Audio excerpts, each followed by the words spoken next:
Made a nice story. You fixing up that old keep? Lifting the curse? Must have told it 100 times.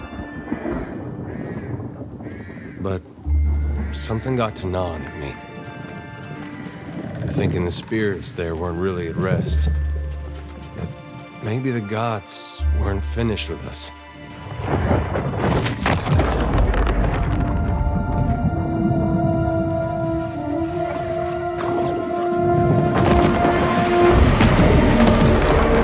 I used to dream that when my god came back, he would forgive us.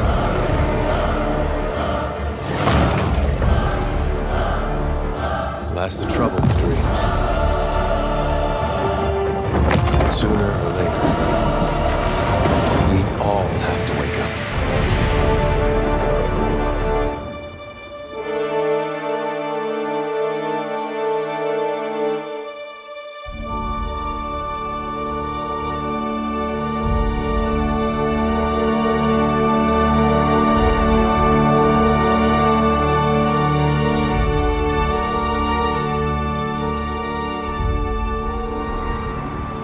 And so you wake to a sleepless world, the in-between of life and death. Follow your memories. You have been here before.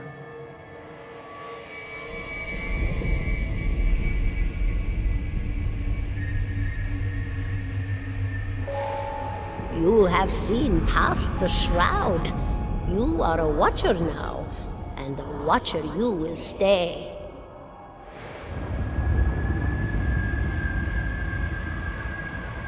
A watcher sees souls, knows their pasts, and the souls see them back.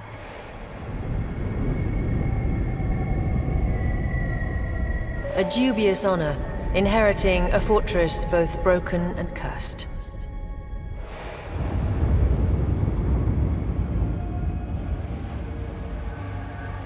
What is a god? A higher power? A rewarder of good deeds and punisher of the wicked?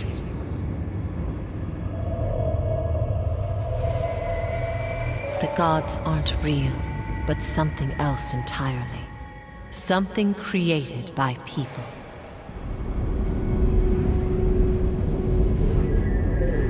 And did you ever consider that these were things you were never meant to understand? That their comprehension is beyond you?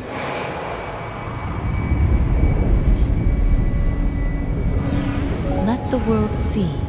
Let them decide what to do.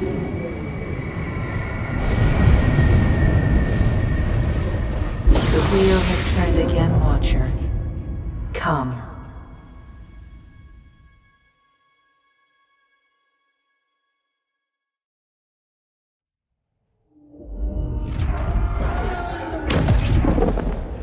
An aged dwarf shares this strange floating platform with you.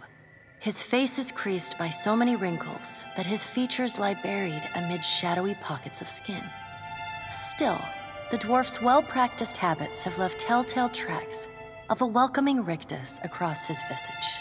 You can see his smile coming before it blooms, reshaping the dwarf's face from a hanging sack of flesh into something resembling an oddly carved, merry gourd, replete with unhealthy bumps and discolored splotches.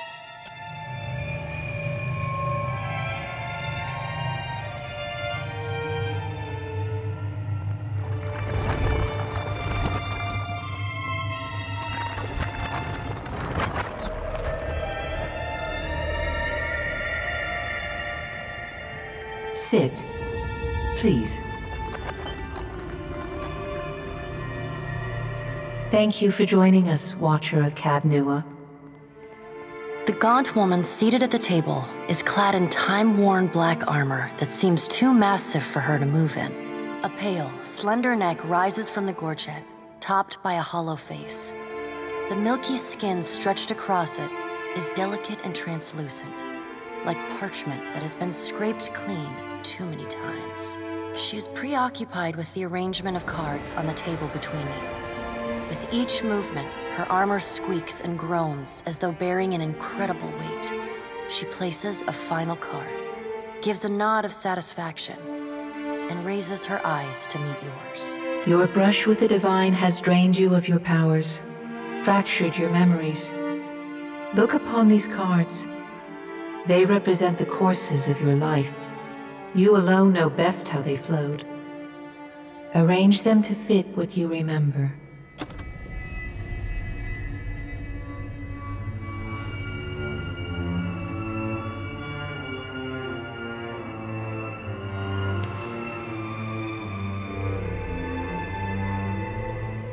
Does everything appear to be in order?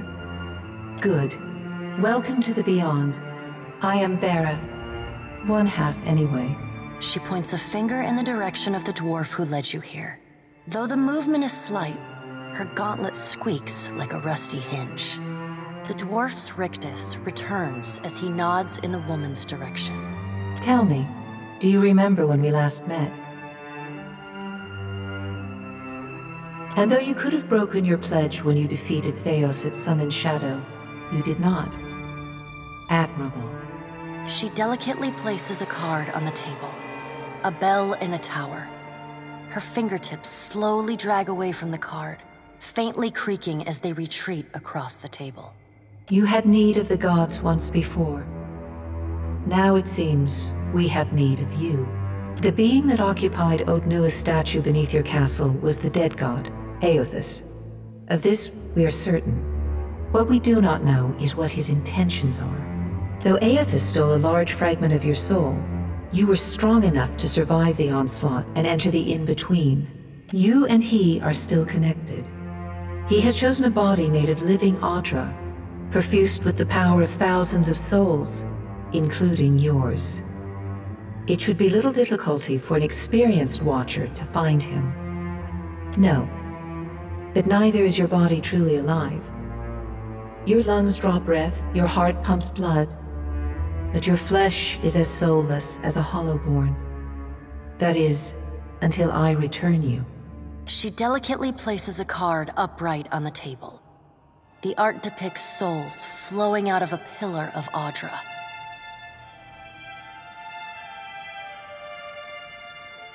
Good. Before you return to Aora as my herald, you must remember who you were, the last whisper of life in death. For a moment, the sockets of her eyes darken, leaving the pits of a death's head gazing out at you. When you can picture your own face, the Beyond will lead you back to your own kind, to the world of mortals. Go forth now, Watcher, as my herald. Know that I do not give you this title lightly. When the time comes, you will have the power to reveal the souls that cling to you, to open the gateway from the in-between to the waking world. Find Aothus. Learn his plans. When I have cause to talk to you, I will summon you. With a quick gesture of her hand, you feel a sharp pain in what would be your chest. The pain continues, intruding deeper into your soul. Looking down, you see a small lump of darkness roiling within you. The darkness lingers there, but the pain abates and fades entirely within the span of a few seconds. A chime. Do not fear, Herald. It will not harm you unless you choose to cross me. I trust it will not come to that. Her gauntleted hand gestures to the dwarf, hovering nearby. The dwarf nods, contorts his face with his odd smile, and gestures to a new door.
The return to your body feels like waking after a fitful drunken sleep. The rocking of the ship sends pain jolting through your limbs. Crashing waves hammer inside your skull. Adair watches over your body with a glazed look, taking long, even tokes from his pipe. At the first movement of your chest, he starts. His gasp, mid-puff, sends him coughing and straining for breath.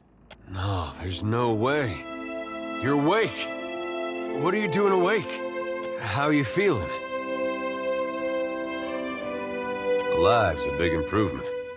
I hate to cast a pall over your recovery, but I'm afraid I have some bad news for you. The voice echoes from inside the bust. The remains of the steward of Cad Nua. Cad Nua has been destroyed. Aethus possessed the statue of Maros Nua and rose from the ground, consuming the souls of all nearby. It is only by the exceptional strength of your soul that you survived. And even then, just barely. The further Aethus withdrew, the weaker you became. We chartered this ship and followed him to the Deadfire archipelago. I know not how, but it seems he has retained a piece of your soul, and proximity to it has brought you back. Misfortunes brewing topside, Magrants fires the captain stirs. An older man with ale-sour breath rubs his bloodshot eyes and stares at you. Engrim, the smell of drink on your breath could wake the very dead. Now what's this about? Pirates. They're demanding parley with you, Captain. I know this is asking a lot, but you better arm yourself and get on deck. Should be some gear in there. He indicates a nearby wardrobe.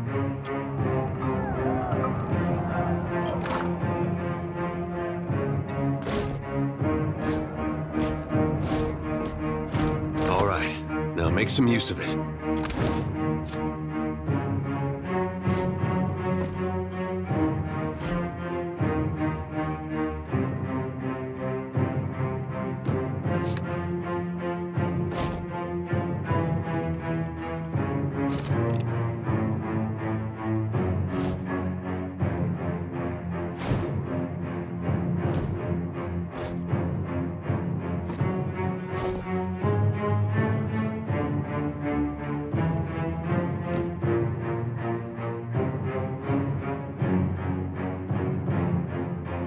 The pirates of Deadfire are notorious. I suggest you deal with them quickly.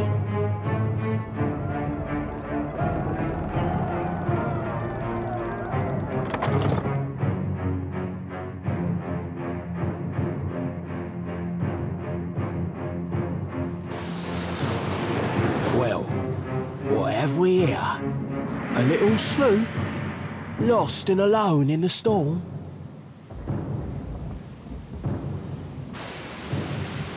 I'll be taking your ship now, if you don't mind. And especially if you do. Well, at least he asked. I am a gentleman of fortune. Give her up easy, and I'll see you get a swift death. It'll be bloody and agonizing, sure. But at least it'll be quick. Why complicate this with a quarrel? I see, I want, I take. It's as simple as that. Now then, me and my mates will be helping ourselves to your ship. There's no need to see her sunk by the storms. Or my culverins. Listen up, mates. I'm off to spear me a bigger fish. One with sharper teeth like. I'm trusting you lot not to cock this up. Don't damage the sloop when you take it. Play with the crew if you'd like, but don't bring me any prisoners. None that are alive. You heard, Bedwith! After him! Defend the ship!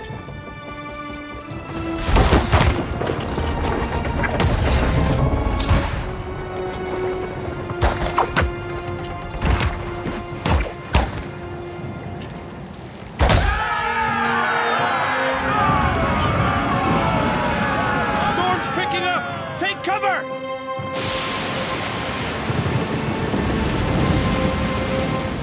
Thanks for watching. If you enjoyed that, check out some of our other videos on IGN.com and our YouTube channel. For more news, tips, and videos on your favorite games and entertainment, keep it here at IGN.